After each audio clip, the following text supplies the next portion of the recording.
Selamat pagi pendengar Persatu dimanapun Anda berada. Senang sekali pagi ini kita lanjutkan lagi untuk Manado pagi ini dengan Sulut Bicara, di mana kita selalu membuka ruang dialog untuk kita membahas hal-hal atau isu-isu yang dekat dengan kita di Sulawesi Utara. Dan khusus untuk hari ini kita membahas cagar budaya antara ritual dan religi. Dan Anda juga nanti bisa bergabung bersama kami, tapi saya perkenalkan dulu untuk kedua narasumber kita yang sudah bergabung melalui Zoom. Ada Kepala Pusat Kajian Agama dan Budaya IAKN Manado, Bapak Denny Pinontoan. Selamat pagi. Yap, Tabea, selamat pagi. Tabea, terima kasih. Beliau juga adalah budayawan Sulawesi Utara. Kemudian juga sudah hadir bersama kami juga ada Faiz Muhammad Anis Kabah, PPNS Cagar Budaya, Balai Pelestarian Kebudayaan Wilayah 17 Manado. Ya. Selamat pagi Pak Faiz. Iya, selamat pagi. Ya. Terima kasih. Mungkin bisa di-on-kan juga untuk kameranya karena kita juga pagi ini juga siaran melalui YouTube RRI Manado.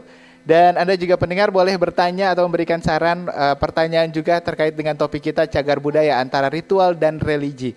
Nah, sudah dibahas sejak pagi tadi sebenarnya terkait dengan topik ini sudah banyak juga masukan dari masyarakat. Saya juga ingin ke Pak Denny dulu nih terkait dengan cagar budaya antara ritual dan religi. Saya ingin tahu apakah kemudian cagar budaya ini termasuk juga ritual-ritual religi ini, ritual-ritual budaya di dalamnya. Apakah memang bisa dipisahkan antara ritual dan religi atau keagamaan, atau memang tidak bisa dipisahkan, harus berjalan seiring sejalan nih, Pak Denny? Yap, cagar budaya itu kan sebenarnya salah satu juga dari apa yang disebut dengan sebagai warisan budaya. Ya. Jadi ada warisan budaya benda, lalu kemudian ada warisan budaya tak benda. Dan ada macam-macam kan, nanti Bung Faiz mungkin lebih bisa menjelaskan itu. Tapi dalam konteks kita di Sulawesi Utara atau di Minahasa, kemudian memang banyak cagar budaya yang diyakini itu sebagai warisan dari leluhur dan terkait dengan religiusitas leluhur. Sehingga kemudian banyak orang Minahasa atau di tempat lain yang ketika dia mau mengekspresikan religiusitasnya itu sebagai upaya untuk terus mewariskan spiritualitas dan religiusitas warisan leluhur itu, maka kemudian cagar budaya itu jadi identik. Misalnya saya kira lebih konkretnya misalnya kan Watu Pinawetengan, Watu Tumotoa, atau juga waruga, dan oleh komunitas yang kemudian sering melakukan ritual di situ, maka kemudian itu dipahaminya itu sebagai suatu yang sakral. Lalu hal yang kedua saya kira memang perlu juga didudukkan dulu kata ritual dan religi. Sebab ritual itu dari kata Latin ritus yang sebenarnya pengertiannya itu upacara keagamaan, atau kalau dalam agama-agama yang datang kemudian ke Indonesia itu yang disebut dengan ibadah, sembahyang, atau hal yang serupa. Jadi secara keilmuan misalnya antropologi atau juga dalam istilah-istilah sosiologi agama, yang disebut ritual itu sebenarnya unsur penting di dalam semua agama. Nah, ya, sehingga ketika kita melihat bahwa ada upaya-upaya untuk kemudian mewariskan religiusitas itu dalam bentuk upacara adat atau yang disebut umum ritual itu, maka itu sebenarnya bagian dari fenomena keagamaan juga sebenarnya. Ya. Jadi harusnya itu bagian juga ya, ritual budaya, katakanlah seperti itu juga sebenarnya bagian dari fenomena keagamaan juga ya, Dr. Denny ya. Ya. Baik. Kita tarik lagi ke belakang. Saya ingin ke Pak Faiz tadi Dr. Denny sempat mengatakan ingin cari tahu dulu, masyarakat juga perlu tahu cagar budaya itu apa sebenarnya ya. Tadi sempat disampaikan cagar budaya itu adalah warisan tak benda dan lain-lain sebagainya. Tapi Pak Faiz juga mungkin bisa menjelaskan lebih lanjut lagi kepada masyarakat Sulawesi Utara pendengar kita pagi ini. Halo, Pak Faiz masih bersama kami pagi ini. Baik. Ya, silakan Pak. Ini dari Balai Pelestarian Kebudayaan Wilayah 17 Manado ini. Cagar budaya itu sebenarnya apa? Kemudian kalau di Sulawesi Utara kira-kira apa saja kemudian cagar budaya yang ada? Oke, nampaknya kita mengalami sedikit gangguan jaringan ini ya. Tapi kalau misalnya Bung Faiz sudah bisa mendengarkan suara saya, boleh langsung berbicara. terkait pertanyaan yang saya sampaikan tadi. Bisa mendengarkan suara kami di studio, Pak Faiz? Oke, nanti kita coba lagi. Saya ke Pak Denny lagi nih terkait dengan cagar budaya dan juga religi. Walaupun tadi sudah disampaikan kalau sebenarnya ritual itu juga kalau kita tarik lagi ke belakang itu ada kaitannya dengan religi. Tapi kalau ritual-ritual Pak Denny yang Anda lihat, ritual-ritual yang ada terutama ritual-ritual dari ritual budaya ya, katakanlah tadi di Watu Pina Betengan dan lain-lain sebagainya. Apa sebenarnya kaitannya kalau kita tarik ke belakang dari suku Minahasa lah katakan tadi disampaikan oleh Pak Denny, apakah itu juga yang membentuk spiritualitas orang Minahasa sampai sekarang, Pak Denny? Ya, saya kira itu memang terkait dengan sejarah yang cukup panjang, yaitu sebelum kedatangan dari agama Kristen, Katolik, lalu kemudian Protestan, lalu Islam, yang sudah lebih dulu ada tentu apa yang kita kemudian sebut hari ini agama leluhur atau kepercayaan kepada Tuhan yang Maha Esa yang masih terus diwarisi oleh komunitas-komunitas tertentu. Meskipun di tengah-tengah masyarakat itu sudah Kristen dan lain sebagainya. Nah, dan ternyata meskipun sudah melewati sejarah yang panjang, kedatangan bangsa-bangsa Eropa yang membawa juga agama dan kedatangan dari komunitas penyebar agama Islam atau agama yang lain, ternyata hingga abad 21 ini warisan itu masih terus ada, meskipun sudah tidak sama persis dalam pengertian bentuknya seperti masa awal. Nah, jadi yang kita saksikan hari ini sebenarnya itu adalah lapisan pertama dari religiusitas atau spiritualitas dari masyarakat kita. Yang kemudian datang agama-agama dari Timur Tengah, Kristen ke Eropa dulu lalu ke sini, atau dari Cina, itu kemudian membentuk lapisan-lapisan yang kedua dan seterusnya untuk religiusitas kita.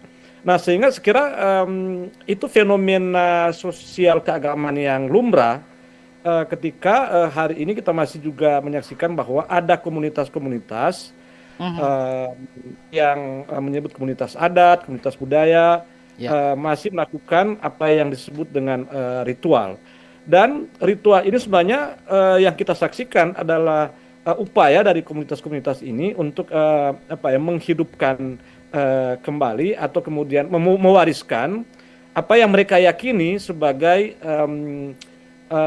religiusitas atau agama leluhur. Nah, dengan demikian maka kalau orang Kristen ke gereja, kalau Islam ke masjid, kalau Konghucu ke kelenteng dan lain sebagainya ke vihara pura, maka komunitas-komunitas yang kemudian masih menghayati dan mewarisi religiusitas leluhur ya, mereka ke tempat-tempat yang diyakini di situ leluhur dulu. Misalnya waktu Pina Betengan pernah para leluhur Minahasa melakukan musyawarah, atau di situs-situs di mana itu menjadi penanda pendirian kampung atau yang dianggap sakral. Baik. Tapi saya mesti tegaskan begini, bahwa terminologi cagar budaya itu tidak semua menunjuk ke yang kaitan dengan keagamaan. Bab dalam bahasa Undang-Undang Perlindungan Cagar Budaya kalau tidak salah ya. Lalu kemudian juga Undang-Undang 2017 tentang pemajuan kebudayaan itu ada juga cagar budaya yang itu dikategorikan di luar itu. Misalnya sebuah monumen, sebuah bangunan atau sebuah tempat yang usianya sudah mungkin 50 tahun ke atas atau saya lupa itu dikategorikan cagar budaya. Betul. Jadi tidak selalu yang disebut cagar budaya itu berhubungan dengan keagamaan, tapi memang yang kita bicarakan kan ritual, cagar budaya, ritual dan religi.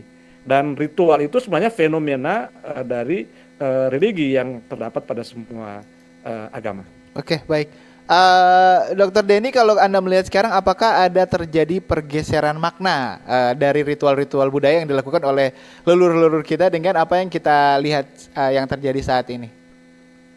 Iya, saya kira memang ini tentu pertanyaan itu lebih saya lebih mengamati fenomena. Tapi karena ini balik kepada agama, maka ada unsur subjektivitasnya Sehingga ketika kita mengatakan bahwa ada pergeseran atau ada perubahan, ya secara bentuknya, secara penampakannya mungkin ya dalam bentuk sudah berubah, banyak unsur-unsur yang berubah. Tapi saya kira orang-orang yang atau kelompok-kelompok yang kemudian masih berupaya untuk mewariskan itu dalam bentuk ritual-ritual selalu berupaya agar substansi dari ritual itu yang menunjuk pada religiusitasnya, karena itu saya bilang tadi kan itu sebagai sebuah fenomena atau praktek keagamaan, dan atau substansi itu terkait dengan kepercayaannya, keyakinannya dengan yang ilahi. Saya kira itu tetap menjadi bagian penting dari apa yang kemudian disebut ritual. Oke, baik. Nah, kalau kita melihat sekarang juga banyak ya dalam usaha pemerintah misalnya untuk menarik minat wisatawan, itu kan banyak ritual-ritual budaya yang kemudian dipertunjukkan, Bung Denny ya. Nah, apakah kalau Anda melihat bagian dari pertunjukan ini, dari ritual budaya, ritual adat kita kemudian diubah menjadi satu pertunjukan, itu menjadi satu sekularisme terhadap makna-makna religius itu atau yang dilakukan oleh leluhur-leluhur kita, Bung Denny? Iya, kalau kita kembalikan, misalnya kita bisa melihat bahwa mereka di sana, orang-orang Bali, Hindu Bali ya terutama, ini Hindu yang khas, yang pertama-tama itu ada hubungan dengan Hindu di India, tapi kemudian ketika dia datang ke sini, terutama ke Bali, maka kemudian sudah ada penyesuaian-penyesuaian, adaptasi, inkulturasi dengan agama setempat waktu itu, maka mereka memisahkan kan antara yang domain sakral dengan yang dapat dipertunjukkan. Misalnya dalam hal penggunaan udeng, ya, ini contoh ya di sana ya, udeng penutup kepala itu ada yang tidak bisa dijual kan, atau tidak bisa diperdagangkan karena itu sakral. Tapi kemudian ada yang kemudian diadaptasikan atau disesuaikan dengan kebutuhan para wisata atau turisme. Ada udeng yang bisa dijual dan bisa dipakai oleh siapa saja. Nah, kaitan dengan kita di sini, saya kira pertama memang ada juga pemahaman dari pemerintah, misalnya melalui Undang-Undang nomor tahun 2017 itu Pojok Kebudayaan. Ritual itu atau ritus itu dijadikan salah satu OPK, objek pemajuan kebudayaan dari 10 OPK.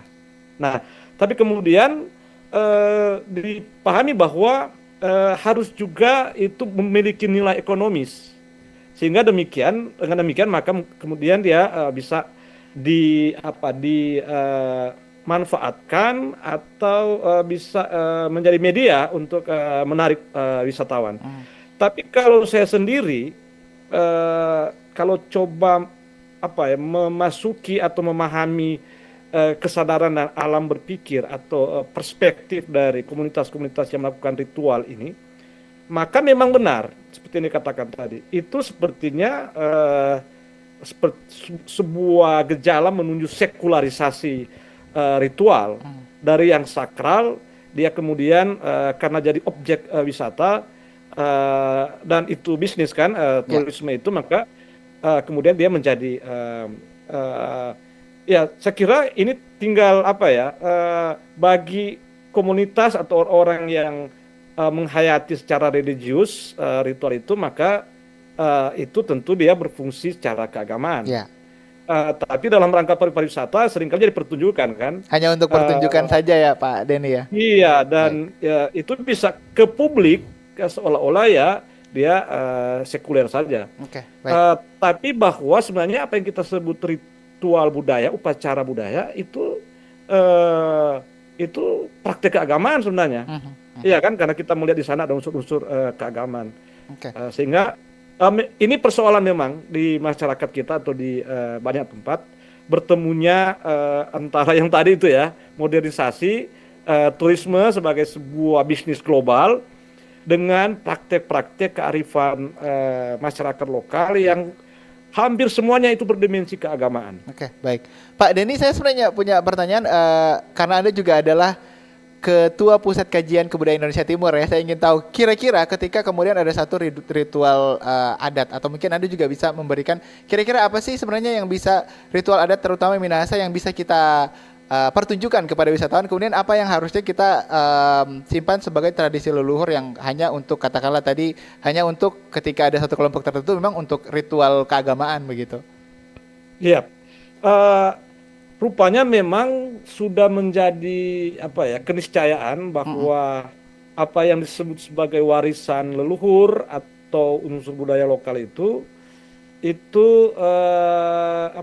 semacam komoditi lah untuk para wisata di masyarakat kita. Padahal sebenarnya yang itu tadi kan diskusi kita bahwa bagi komunitas atau bagi masyarakat yang masih berusaha mewariskan itu dan menganggap itu sesuatu yang sakral, tentu itu punya nilai yang berbeda dengan yang tadi.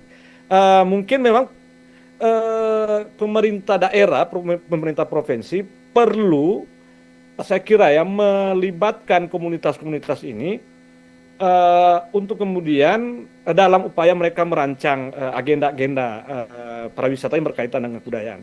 Sehingga ketika muncul sebuah kebijakan atau muncul sebuah program, itu lahir dari sebuah proses yang mendalam.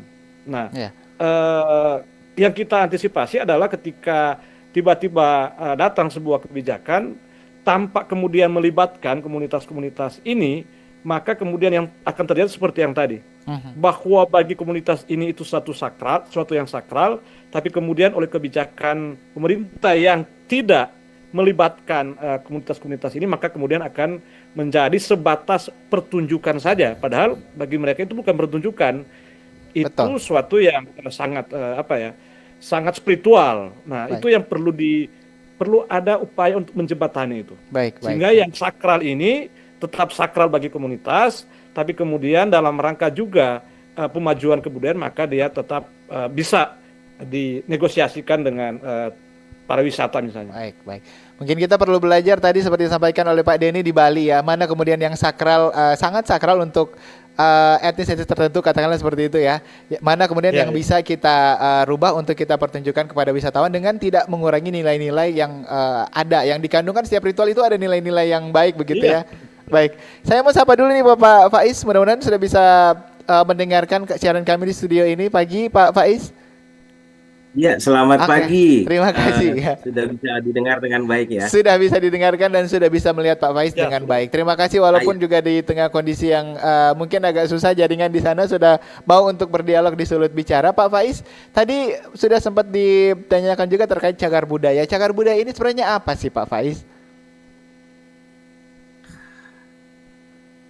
Baik, Pak Faiz, kalau misalnya emang koneksinya tidak terlalu bagus, boleh untuk mematikan kameranya, tidak apa-apa. Yang penting kami tetap bisa menyaksikan atau bisa mendengarkan pemaparan ataupun apa yang disampaikan oleh Pak Faiz.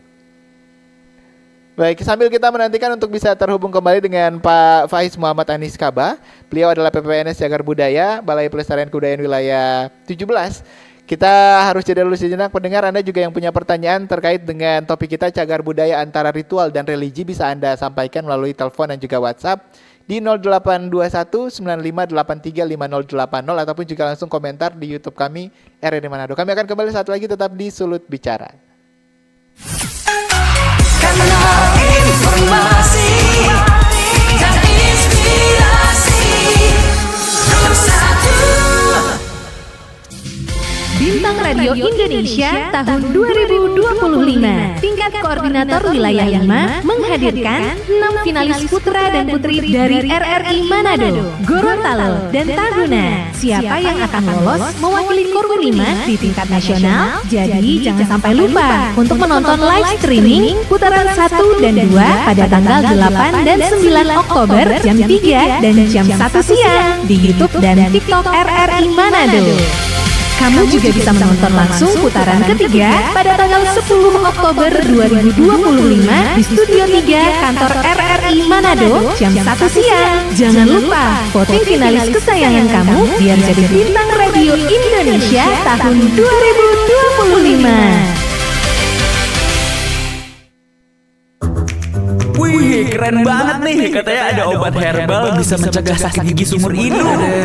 Hoax tuh. Widih. Ini juga keren nih. Ada sumber energi baru PLTH, pembangkit listrik tenaga hampa. Itu juga hoax kali. Lu bacanya apaan sih? Aduh, pantesan portal abal-abal lu baca. Kalau mau baca berita yang lengkap tapi udah verified, mulai dari berita nasional, internasional, olahraga, gaya hidup sampai hiburan, lu cukup klik rri.co.id. Di situ lu juga bisa streaming RRI digital. Aduh, makanya cek dulu biar gak ngegocek di rri.co.id. Karena informasi dan inspirasi bersatu. Anda masih bersama kami di Sulut Bicara Pendengar, masih membahas terkait cagar budaya antara ritual dan religi. Dan masih juga bersama dengan narasumber kami, ada Denny Pinotoan, Kepala Pusat Kajian Agama dan Budaya IAKN Manado. Dan juga ada Pak Faiz Muhammad Aris Kaba, PPNS Cagar Budaya Balai Pelestarian Kebudayaan Wilayah 17 Manado. Pak Faiz sudah bisa mendengarkan kami di studio, Pak? Kalau misalnya sudah terkoneksi. Mohon maaf Baik. sebelumnya. Iya, Pak Faiz. Ya, sebaiknya saya tidak tampilkan gambar dulu, Pak, Baik, ya, baik. karena Tidak mungkin apa-apa. ini juga koneksi saya menjadi terhambat. Baik, Mohon maaf sebelumnya. silakan. Tidak apa-apa, Pak Faiz. Tapi kami mengapresiasi luar biasa tetap usahanya untuk bisa memberikan penjelasan kepada masyarakat Sulawesi Utara, luar biasa ya, Pak ya. Nah, ini terkait dengan cagar budaya nih, Pak. Bagaimana kemudian dari Balai Pelestarian Kebudayaan Wilayah 17 ya bisa untuk mengkategorikan satu tempat itu adalah cagar budaya, kemudian juga yang tadi cagar budaya itu sebenarnya apa sih? Silakan Pak Faiz. Wah, putus. Ya. Terputus ya Pak Faiz ya. Oke, baik. Nanti kita akan menantikan untuk bisa bergabung lagi bersama Pak Faiz. Anda yang ingin bertanya boleh langsung di 0821 9583 5080 ataupun juga komentar di line WhatsApp kami dan juga di live streaming kami di RRI Manado. Ke Pak Denny lagi nih, ini menarik sebenarnya ketika kita membahas cagar budaya antara ritual dan religi, apalagi di Minahasa kita mengenal masyarakat Minahasa itu adalah masyarakat yang religius tapi juga tetap memegang teguh antara warisan-warisan leluhur ya. Kalau Anda melihat bagaimana kemudian agar masyarakat ataupun juga yang tadi Anda sampaikan kelompok-kelompok tertentu ini ya, karena kan mereka ini terutama sebenarnya tetap beragama tapi tetap menjalankan juga warisan-warisan leluhur ya. Kalau Anda melihat sebenarnya seperti apa ini Pak Denny? Ya, sebenarnya unik ya dan betul. butuh keterbukaan untuk memahami fenomena ini karena ketika kita memisahkan antara apa yang kita sebut religi dan culture atau budaya, maka sama dengan kita memisahkan agama dengan ruangnya atau dengan bentuk-bentuk kehadirannya. Apa yang dilakukan ini atau fenomena ritualisme itu fenomena keagamaan juga. Baik. Tapi memang sering kan kita membuat pembedaan antara agama dan budaya. Dan keduanya itu satu bagian yang tidak bisa dipisahkan. Agama itu dapat kemudian menemukan wujud keberadaan dan kehadirannya karena dia kemudian harus menjadi bagian dari kebudayaan atau kehidupan sosial masyarakat. Okay. Nah, praktek-praktek ritual yang masih dilakukan bukan hanya di Minahasa tapi di banyak tempat di Indonesia ini, saya kira itu sebenarnya menunjukkan bahwa masyarakat kita itu adalah masyarakat yang religius justru, karena religi atau spiritualitas atau religiusitas warisan leluhur yang kemudian berbentuk dalam ritual-ritual itu tidak memisahkan kan, tidak terlalu ketat memisahkan antara yang sakral dengan yang profan. Baik. Hampir totalitas kehidupannya itu adalah religius, sehingga yang sering kita dengar dalam baku-baku sedu misalnya, kalau orang tua dulu begini dan sebagainya, lalu kadang-kadang dengan nada yang dengan tentu bergurau atau apa, padahal sebenarnya itu menunjukkan bahwa masyarakat kita yang masih terus mewariskan religiusitas leluhur itu sangat mengutamakan hubungannya yang spiritual, Ya. dirinya sebagai manusia dengan Tuhan dan semesta ini. Oke, dengan baik. Pak alam Denny ini. ditahan dulu, kita terima penelpon dulu ya. Silakan untuk Anda yang ingin bergabung boleh di 082195835080. Sulut bicara, selamat pagi. Halo. Selamat pagi. Iya. Dengan siapa di mana, Pak? Dengan Pak John Simbar, kawan-kawan. Oke, baik Pak John Simbar di kawan-kawan, silakan. Pak Denny Pinontoan. Siap. Selamat pagi Dengan Pak Pak Dea. John Simbar, kawan-kawan. Iya, Om John. Baik, Kapan, silakan Pak iya. John. Memang dulu memang masih dikenal dengan ritual. Bahkan orang-orang tua dulu mengatakan, Steve, saya kira Denny juga tahu, Pak Denny tahu, orang kalau semua keluar kon dia bersin-bersin, ada bersin-bersin, dia tidak bisa keluar, tunggu sedikit. Oke. Bahkan mobil, pernah saya di Gorontalo, Pak Denny. Ada mobil yang finish kucing dapat potong, kalau dia finish. Dia ambil tuh kucing, dia pekaus, dia buka, dia bungkus di kucing. Oke. Kenapa begitu, Pak? Ya, saya hormati begini. Oke. Karena ini orang tua, peninggalan orang tua dulu karena. Baik. Bahkan begitu juga kalau membeli, ada di kawan-kawan membeli alat, ada orang yang beli alat musik, dia belum langsung serahkan, dia kita tunggu hari yang baik, kalau ada tanda-tanda baru bagus dia serahkan. Baik. Dia serahkan. Ya, Pak John boleh Tapi itu langsung dulu. ke pertanyaan Pak John. Ya, saya tidak mau bertanya karena memang ini saya tahu karena orang tua dulu kan ya, cuma sekarang antara cagar budaya dan ritual dengan di agama toh, nah sama dulu toh. Sekarang kan orang so religi toh pakai Tuhan. Jadi kadang-kadang itu so beda dengan dulu. Bahkan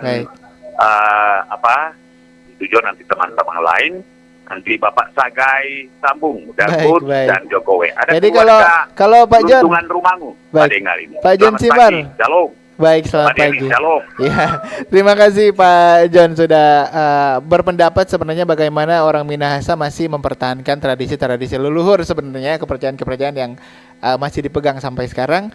Di belakangnya Pak John silakan di 082195835080 sambil saya bacakan dulu pertanyaan yang sudah masuk di YouTube RRI Manado dari Vanessa. Apakah di lokasi cagar budaya atau sekitar itu bisa dilaksanakan ritual keagamaan seperti beribadah padang, dan apa saja yang boleh dilakukan di lokasi dihubungkan dengan umat beragama? Oke, apa yang boleh dan tidak boleh dilakukan di, mungkin ini lebih ke cagar budaya yang bersifat warisan leluhur mungkin ya. Terima kasih untuk Vanessa yang sudah memberikan pertanyaannya. Silakan Pak Denny, boleh untuk menanggapi dulu apa yang disampaikan oleh Pak John Simbar dan pertanyaan kami di YouTube. Yap, salam baku apa lagi Om John. Saya juga ini Steve dari kawan-kawan, jadi masih banyak mendengar cerita dari opa oma dulu, orang tua, tentang religiusitas dari masyarakat terutama di kawan-kawan. Kalau saya sendiri berpendapat bahwa ada memang cara beragama leluhur kita yang kemudian dia mengalami transformasi, terutama kalau di Minahasa ketika Kristenan masuk, dan kemudian dia menjadi seolah-olah suatu yang sudah sangat berbeda. Paling kita kenal sekali adalah misalnya tradisi pengucapan syukur, kan? Itu dari ritual di masa leluhur, ketika mereka bersyukur kepada ompong panen padi baru, maka kemudian dibuat sebuah ritual yang di sana ada persembahan yang disebut rumages, memberikan persembahan korban, dan kata rumages inilah yang kemudian kita kenal sekarang rage, karena menggunakan daging-daging yang dipotong untuk dipersembahkan. Jadi, tapi ada yang kemudian dia untuk sementara di suatu waktu seolah-olah tenggelam atau hilang, tapi dia diwariskan dalam bentuk syair-syair, lagu, atau dalam bentuk simbol-simbol. Dan yang paling penting, juga dia diwariskan secara material melalui cagar budaya. Nah, jadi cagar budaya itu sebenarnya dia menjadi pengingat, penanda bagi masyarakat Minahasa hari ini atau masyarakat lokal dimanapun itu tentang kosmologi atau tentang cara berpikir dan religiusitas dari luhur. Kemudian dengan demikian maka kemudian hari ini itulah sampai ketika ada komunitas-komunitas yang ingin mengekspresikan lagi penghayatannya tentang terhadap warisan leluhur itu, maka mereka mengadakan itu ke situs-situs atau cagar budaya. Tapi saya ingatkan lagi ya, nanti sebenarnya Bung Faiz ini lebih paham, tapi sayang sekali ya jaringan. Nanti kita akan bergabung cagar dengan Bung budaya Faiz. Itu, iya, dalam terminologi undang-undang negara kita tidak semua ya, karena ada juga yang disebut cagar budaya itu benteng. Iya. Misalnya di Amurang kan yang disebut benteng Portugis, meskipun itu dibuat oleh Spanyol mungkin. Atau ya sayang sekali di Manado itu sudah hilang jejak-jejaknya benteng Amsterdam. Itu cagar budaya juga. Atau ada cagar budaya yang itu tidak langsung terkait dengan religiusitas leluhur atau lokal, tapi justru itu terkait dengan kekristenan misalnya. Ya. Contohnya gereja Sion Tomohon itu juga masuk cagar budaya. Gereja Sion Tomohon, lalu kemudian gereja di Watumea. Betul. Makam Kiai Mojo juga masuk cagar budaya. Iya, nah, itu kan. Jadi ya, tapi yang kita bicarakan kan yang kaitan dengan tadi. Sekira memiliki makna yang sama, tapi penghayatannya berbeda karena yang menghayati itu tentu dengan ajaran keagamaan yang berbeda, ya kan? Atau dengan warisan keagamaan yang berbeda. Ya. Saya kira ekspresi religiusnya berbeda begitu ya. Baik, iya, terima kasih Pak Denny. Kita coba bergabung lagi bersama Pak Faiz Muhammad Anis Kabu. Sudah bisa mendengarkan suara kami Pak Faiz? Pak Faiz? Oke, bisa dicoba lagi. Ini sudah terhubung kembali bersama kami, tapi mungkin ada kendala jaringan. Sudah bisa. Baik, silakan. Pak Faiz, silakan Pak. Ini terkait dengan cagar budaya. Bagaimana kemudian satu situs atau tradisi bisa disebut sebagai cagar budaya? Nanti bisa disampaikan ketika Anda terhubung lagi ya. Nampaknya Pak Denny ini Pak Faiz masih terkendala jaringan ya. Kalau yang ditanyakan tadi di pertanyaan di YouTube tadi dari Vanessa, apakah kalau di lokasi cagar budaya bisa dilaksanakan ibadah Padang contohnya, kan kalau Kristen banyak itu yang ibadah Padang, atau apa kemudian yang tidak boleh dilakukan di situs budaya yang mungkin berkaitan dengan peninggalan leluhur ya, warisan leluhur, yang tidak boleh dilakukan dihubungkan dengan umat beragama ini Pak Denny? Iya, saya kira itu pertama kan tergantung dengan apa yang ditetapkan atau apa yang kemudian diyakini oleh komunitas-komunitas setempat ya, yang masih terikat langsung dengan situs-situs itu. Tapi saya kira yang kita saksikan motivasi orang ke situ kan macam-macam. Ada penelitian, ada dia untuk mencari tahu sejarah kan, atau ada yang untuk merasakan sebuah pengalaman baru yaitu para wisata. Tapi ada juga yang dia ke sana misalnya dia kelompok remaja pemuda gereja kemudian ingin membuat sebuah ibadah yang kreatif dalam pengertian dia bernuansa kultural, maka saya kira tidak masalah juga ya, tergantung dari kelompok ini yang kemudian merumuskan pemahamannya kan. Asalkan saya kira sesuai dengan undang-undang kan, cagar budaya yang atau yang sebuah situs yang sudah ditetapkan cagar budaya itu dilindungi. Nah, artinya apa? Tidak boleh sembarangan siapapun itu untuk kemudian merusak atau kemudian menjarah atau melakukan vandalisme. Tapi juga sekarang kan karena era teknologi digital, maka harus hati-hati juga di medsos misalnya ketika kita apakah baku sedu atau serius, lalu kemudian melakukan stigma negatif. Nah itu saya kira itu bahaya juga ya.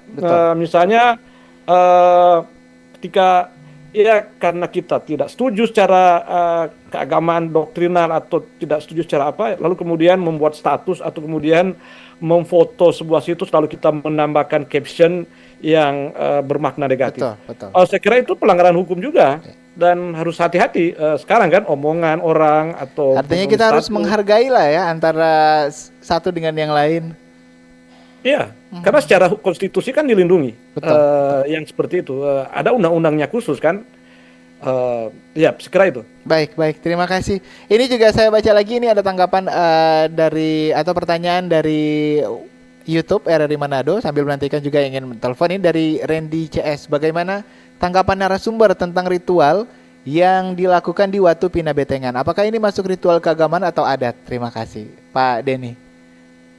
Iya, kalau saya sebagai orang yang kemudian bergiat di dua hal ini, akademik dan budaya, tentu pertama-tama kita harus bertanya kepada para pelaku ya, komunitas-komunitas ini, apakah mereka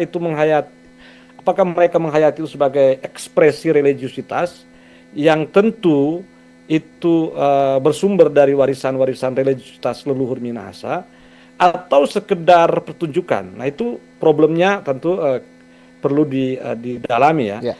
Tapi kalau saya sendiri berpendapat hendaknya lah ketika kita berkegiatan misalnya di situs-situs yang oleh satu komunitas atau satu kelompok masyarakat itu yakini sakral, maka kita kemudian memperlakukan itu sebagai sesuatu yang sakral. Pertama. Hal kedua bahwa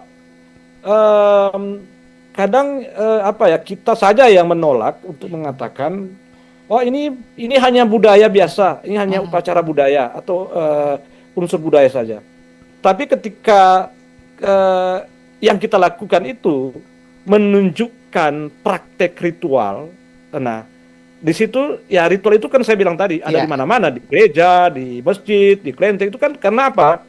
Itu tindakan atau ekspresi seseorang atau sekelompok orang untuk menyatakan keyakinannya, untuk kemudian menata hubungannya dengan yang ilahi, kemudian memohon, menyatakan syukur kepada yang ilahi. Nah, itu ritual.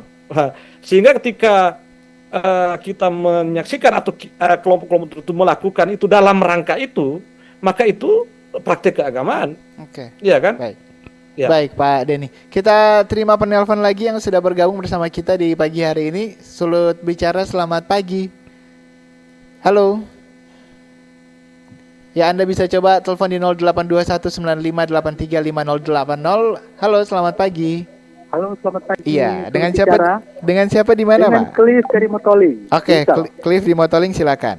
Iya, selamat pagi untuk narasumber Pak Denny Pinontoan ya. Betul. Ya, selamat pagi baik. Iya, kalau orang di Minahasa Selatan Motoling ini, orang masih pakai sih. Karena itu kan adat, istilah apa itu tradisional. Baik. Tradisional kan. Pak Cliff, yang masih pakainya itu seperti apa? Mungkin bisa dicontohkan. Orang kalau mau bikin satu kegiatan, orang pakai ada tuh istilah, pakai yang tuh tua-tua dan begitu. Jadi orang ambil tuh kayak lemon tuangi, yang itu ada tuh tawaang, dan pakai kemenyan lagi dibakar. Baik.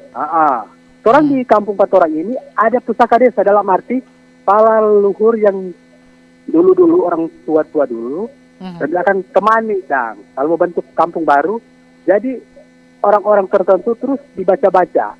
Jadi itu dibersih, dijaga, dirawat. Ada ritualnya seperti itu ya, Bung Cliff. Ada. Baik. Terus orang lagi tradisi, ada burung istilah burung apa sih itu?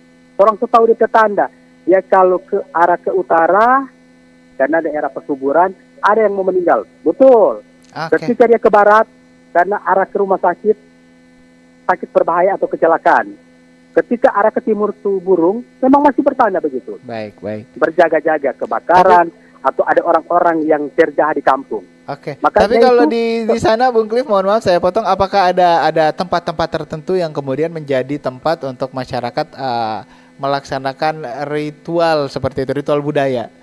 Kalau sekarang tuh enggak. Orang cuma kalau cuma waktu pindah betengan kan. Tetap Tapi orang Minahasa mungkin- ke sana berarti ya. Iya, jadi Oke. kalau orang banyak lagi masyarakat, orang-orang tertentu yang kalau mau pergi ada ritual dong pergi. Baik. Istilah satu begini Kang. Hmm.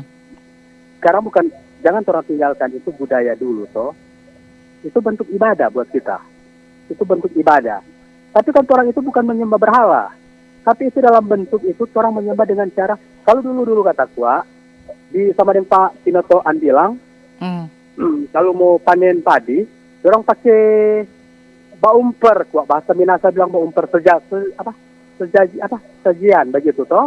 Oke, sesajen. Terus pakai bahasa, amang kasuruang, we ami kami kamang.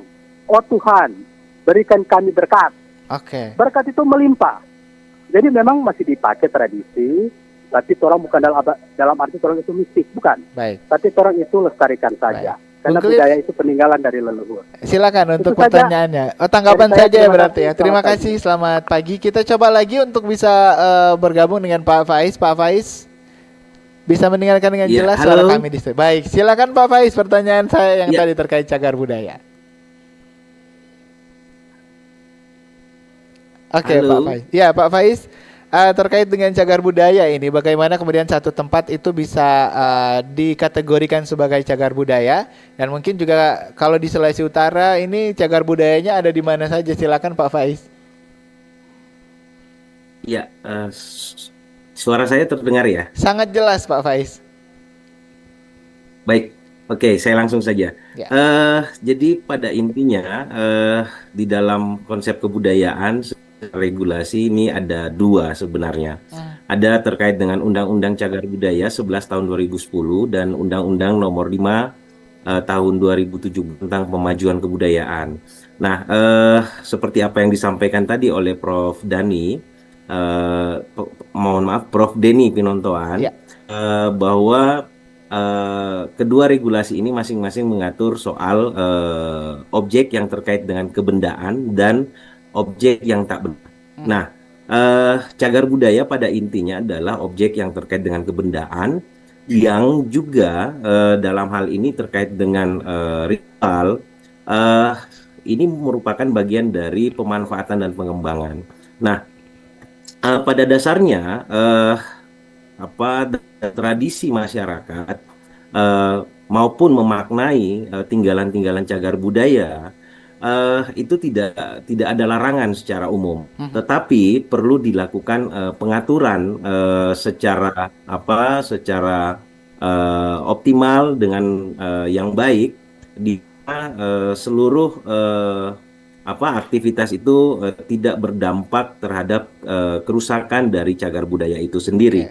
Nah, adapun juga aktivitas masyarakat terkait dengan ritual-ritual ini pun juga tidak terlepas dari 10 objek kemajuan kebudayaan.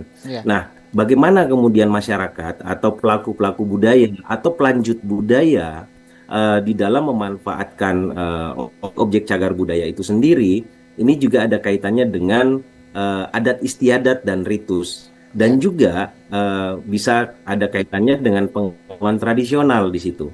Nah, pada dasarnya kedua undang-undang ini tidak bertentangan ya, dan bahkan saling menunjang sebenarnya.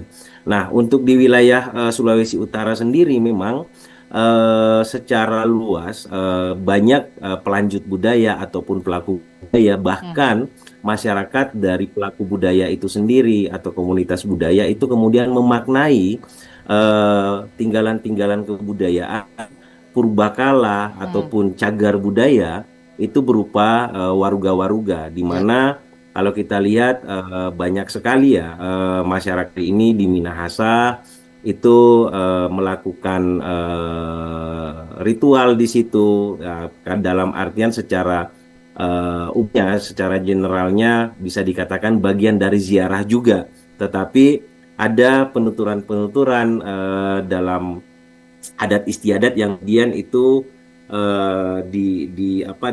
dilakukan di tempat tersebut. Tetapi secara intinya ini pun juga menjadi bagian dari ritus atau adat.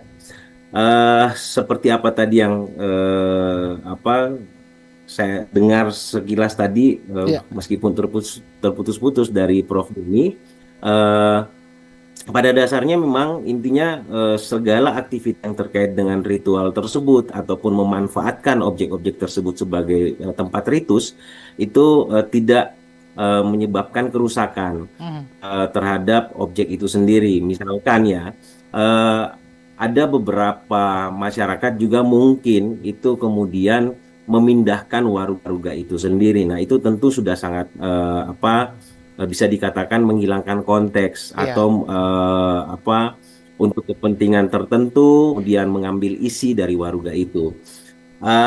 Kemudian juga memang tidak semua juga cagar budaya itu kemudian dapat dimanfaatkan kaitannya dengan ritus.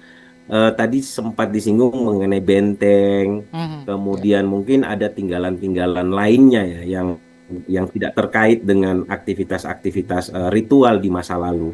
Nah, cuma yang memang perlu dicermati betul bagi para pelaku budaya ataupun komunitas budaya, yang perlu kita lihat adalah fungsi dari waruga.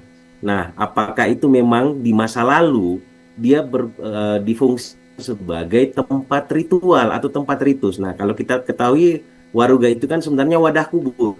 Nah, mungkin yang perlu dikenali dan sosialisasikan oleh seluruh masyarakat bahwa tidak semua juga yang namanya wadah kubur itu menjadi tempat ritus. Nah, ritus itu kan terkait tempat ibadah, di mana tempat orang melakukan sesuatu hal yang terkait dengan spirit di situ. Ada juga kaitannya dengan perwujudan di situ. Nah, mungkin di sini ada pemaknaan baru terhadap objek-objek cagar budaya yang terkait dengan waruga. Nah, ini memang fenomena sosial yang kami amati di wilayah kerja kami di Sulawesi Utara, yang sampai saat ini kami masih terus melakukan kajian apakah memang tradisi ataupun tinggalan-tinggalan kebudayaan berupa waruga ini menjadi bagian dari konsep ritus di masa lalu atau hanya sebagai wadah kubur. Nah, memang saat ini kita juga belum menemukan tempat-tempat ritus atau tempat-tempat ritus yang terkait dengan konteks-konteks kebudayaan masa lalu yang kalau kita kaitkan dengan kebudayaan megalitik ya, kita belum melihat ada sebuah objek bangunan yang terkait konteks-konteks waruga. Tapi ada satu tempat yang tadi disebutkan, itu Watu Pina Betengan. Nah, secara tradisi lisan atau folklore, kita ketahui semua seluruh masyarakat di Sulawesi Utara bahwa tempat itu menjadi salah satu tempat berkumpulnya, tempat terjadinya sebuah pembagian wilayah bagi masyarakat Minahasa. Nah, ini juga perlu kita cermati apakah Watu Pina Betengan ini kemudian menjadi ada pemaknaan baru terhadap aktivitas-aktivitas ritus yang terjadi di sana. Nah, mungkin ini juga memang di dalam objek pemancing kebudayaan. Ya. Pak Faiz, ini ketika ada tidak temuan-temuan atau mungkin juga pengalaman dari pihak Anda gitu ya, ketika kemudian melakukan satu pelestarian terhadap cagar budaya yang bersinggungan dengan keagamaan modern, kemudian juga mendapat penolakan begitu ya untuk ritual-ritual budaya atau ritual-ritual tradisi yang lama, Pak Faiz? Pada dasarnya kalau terkait dengan hal tersebut tidak pernah ya ada kendala ya, tetapi mungkin justru yang itu antara pelaku budaya dengan kelompok-kelompok atau tokoh-tokoh agama tertentu. Misalkan ada semacam anggapan bahwa sebagian masyarakat atau sebagian komunitas itu kemudian menghidupkan kembali tata cara atau tradisi-tradisi yang mungkin dianggap tidak atau bertentangan dengan keyakinan dari agama tertentu. Mungkin seperti itu. Oke, baik Pak Faiz, terima kasih Pak Faiz. Dan ini memang menjadi salah satu tantangan di dalam upaya pelestarian cagar budaya itu sendiri dengan masyarakat yang kemudian membuat pemaknaan baru terhadap objek tinggalan tersebut. Oke, nah saya juga ingin tahu nih Pak Faiz juga, terkait dengan tadi juga Anda sempat menyampaikan pelanjut budaya ya. Jadi kalau yang saya tangkap pelanjut budaya ini adalah kemudian generasi muda. Nah kalau dari yang Anda lihat kemudian juga dari Balai Pelestarian Kebudayaan juga ya melihat ini, apakah pelanjut budaya atau generasi muda di Sulawesi Utara terutama itu sangat menerima dengan tradisi-tradisi ataupun juga ritual-ritual budaya yang lama yang diturun-temurun oleh leluhur, atau kemudian juga sudah ada penolakan karena sekarang kan sudah katakanlah zaman digital dan lain sebagainya, Pak Faiz? Sebenarnya bukan lebih ke penolakannya ya, tetapi tidak semua juga pelanjut budaya itu dalam artian bahwa generasi muda bisa digeneralisir bahwa mereka akan mengikuti itu atau akan melanjutkan itu. Tetapi dalam hal ini pelanjut budaya yang saya maksudkan adalah lebih banyak dari komunitas-komunitas budaya itu. Inilah yang saya maksud dengan pelanjut budaya itu, karena dari komunitas-komunitas budaya ini kan banyak mengikuti atau banyak pemerhati di dalam kebudayaan itu sendiri, kemudian melahirkan makna-makna baru terhadap tinggalan-tinggalan kebudayaan seperti itu. Baik. Terima kasih Pak Faiz sudah bergabung bersama kami ya. Mungkin ada yang ingin disampaikan terkait dengan cagar budaya di Sulawesi Utara sebelum kita tutup untuk Sulut Bicara pagi ini, Pak Faiz? Ya, singkat saja Pak, karena saya sedang berada di Gunung Padang di Cianjur, Jawa Barat, dan sementara melanjutkan penelitian ya, juga cukup sulit ya. Iya betul, kebetulan di sini sedang ada upaya kita melakukan kajian interdisiplin dan juga upaya melakukan pemugaran terhadap situs Gunung Padang di Jawa Barat. Nah, pesan saya dan apresiasi saya terhadap seluruh para pelaku budaya di Sulawesi Utara, pada dasarnya di dalam memanfaatkan dan mengembangkan situs-situs cagar budaya dan memaknai kaitannya dengan ritus dan adat istiadat, itu akan selalu kita dukung, tetapi dengan tata kelola yang baik, dengan tidak melakukan pengerusakan lebihan, misalkan menempatkan lilin dan lain sebagainya yang dapat juga itu merusak dari material-material dari objek-objek jalan yang ada di sana. Mungkin seperti itu. Terima kasih agar sekali lagi. tidak terjadi kerusakan dan kita dapat menyaksikan tinggalan itu lebih utuh dan lebih terawat.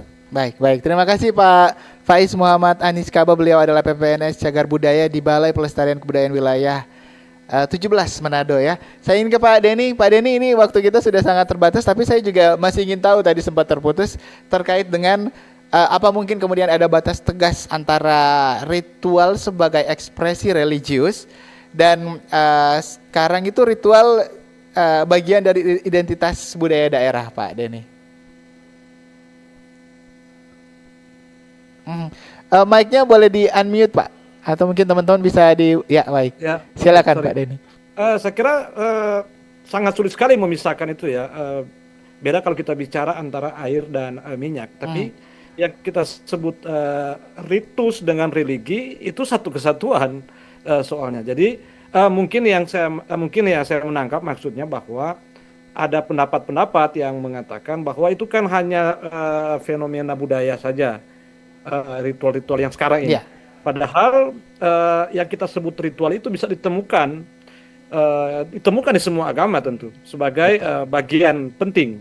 Nah, tapi yang mungkin perlu itu adalah bahwa kalau yang kita maksudkan adalah ritual adat atau upacara adat yang sebenarnya juga dia bagian dari praktik keagamaan yang berhimpitan, ya mungkin boleh bahasanya seperti itu, di era modern ini atau kemudian juga hadir bersama-sama dengan agama-agama lain, maka saya kira yang perlu dikedepankan adalah keterbukaan masyarakat kita untuk menerima fakta bahwa masih ada warisan-warisan dari religiusitas leluhur, dan itu saya kira lapisan pertama dari yang membentuk religiusitas kita sebelum kita menjadi Kristen, menjadi Islam. Sehingga kalau kita memiliki pemahaman itu tidak kemudian heran kalau di era ini masih ditemukan atau seolah-olah dilakukan bersamaan dengan praktek agama Kristen atau apa seperti yang dijelaskan oleh penelpon tadi. Karena ya masyarakat kita kan masyarakat yang sangat pengungkapannya yang kemudian mengalami transformasi, ya kan? Baik. Ekspresinya saja yang berbeda ya. Iya, ada yang kemudian dia menjadi misalnya menjadi bagian dari ritual gerejawi, tapi ada yang kemudian tetap dipelihara sebagai ritual warisan religi budaya Minahasa. Pak Denny, ini yang terakhir mungkin kalau misalnya Anda sebagai kepala pusat kajian kebudayaan Indonesia Timur ini disuruh memilih ya untuk menjaga ritual asli atau kemudian menyesuaikannya agar supaya bisa tetap relevan seperti yang Anda sampaikan tadi di era modern saat ini. Mana sebenarnya yang lebih penting? Saya kira tentang itu juga sudah dilakukan ya, itu keniscayaan. Jadi proses katakanlah alamiah memang menuntut begitu. Jadi yang sangat sulit kita bayangkan misalnya, oh ini yang asli dari zaman leluhur. Karena leluhur itu dulu juga melakukan hal yang sama yang kita pikirkan sekarang, yaitu kemudian melakukan upaya-upaya adaptasi, kontekstualisasi, penggunaan unsur-unsur dan sebagainya. Tapi yang terus berlanjut hingga hari ini adalah yang tadi itu, kedalamannya, kedalaman religiusitasnya, spiritualitasnya. Ya dia kemudian bertemu dengan agama lain, agama yang baru datang, atau bertemu dengan kebudayaan yang relatif baru, maka kemudian suka atau tidak suka dia akan mengalami adaptasi atau akan mengalami transformasi. Baik. Pak Denny, terima kasih Pak Denny ya. Ya, oke. Karena keterusan waktu juga sebenarnya masih seru untuk perbincangan kita terkait dengan cagar budaya antara ritual dan religi. Tapi terima kasih Pak Denny, Pak Faiz juga sudah bergabung bersama kami RRI Manado di Sulit Bicara untuk edisi hari ini. Dan juga saya mengucapkan terima kasih untuk seluruh kru yang bertugas, seluruh penelpon. Mohon maaf kalau ada yang tidak sempat kami baca, tidak sempat kami terima penelponnya. Tapi yang pasti cagar budaya ini penting banget untuk kita jaga juga. Seperti yang disampaikan oleh kedua narasumber tadi, kita bahwa ini satu keniscayaan untuk kita pisahkan antara ritual atau religi. Sulit Bicara masih akan hadir setiap hari di jam 9 sampai 10 pagi. Saya pamit, sampai jumpa di edisi selanjutnya. Selamat pagi. Ya, tapi ya selamat pagi semua. Bersatulah Indonesia, jangan pernah terpecah belah.